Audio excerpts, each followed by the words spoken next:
Channel আনন্দে স্বাগতম। এই মুহূর্তের গুরুত্বপূর্ণ খবর হলো, আজ শান্তিনগর সরকারি পুকুরের নিকট বৈদ্যবাড়ি রান্নাঘরে হঠাৎই দেখা মিলল গোর সাপের। অঞ্চলে আতঙ্ক ছড়ায়।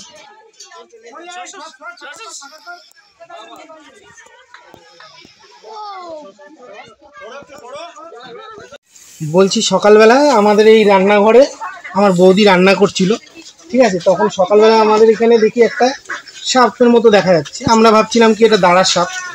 তো আমরা অনেকক্ষণ ধরে এটা তাড়া বের করার চেষ্টা করছিলাম। তখন দেখলাম কি যে এটা আমাদের এই রান্নাঘরের ভিতরে একটা সাপের মতো দেখা যাচ্ছে, কী প্রজাতি আমরা জানি না।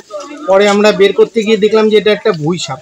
এবার আমাদের এই ঘরে মাঝে মাঝে মুরগি টুরগি আছে বলে দাঁড়া সাপ দেখা যায়, কিন্তু এই সাপ আমরা এখনও আমাদের এখানে কোনোদিনও দেখিনি। তারপরে আমরা ফরেস্ট ডিপার্টমেন্টে ফোন করলাম।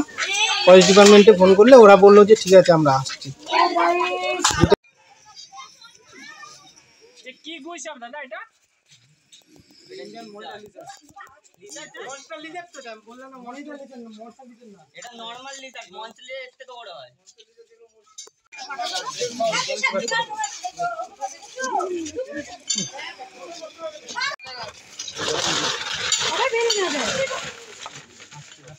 দাদা, এটার নাম কি ছিল?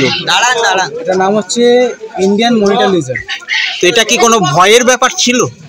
অবশ্যই বাচ্চাদের কিন্তু অবশ্যই ভয়ের বিষয়। বাড়িতে যদি কোনো গৃহপালিত পশু থাকে তাদের জন্য ভয়ের বিষয়, যেমন কুকুর, বিড়াল, গরুর বাচ্চা, ছাগলের বাচ্চারা অবশ্যই খেয়ে নিতে পারবে। তো আপনার নামটা যদি বলেন একটু। আমার নাম হচ্ছে এসকে আরফান আলী। আপনি কোন জায়গা থেকে এসেছেন? আমার টোটাল অ্যাড্রেস হচ্ছে আগরপাড়া, বিরাটি আগরপাড়া।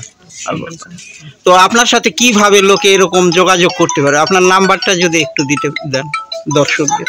এখানে লোকাল থানায় ফোন করলে তারাই বন দপ্তরের নাম্বার দিবে, বন দপ্তর থেকে আমাকে কন্ট্যাক্ট করে নেওয়া যাবে। ঠিক আছে, আপনাকে অসংখ্য ধন্যবাদ।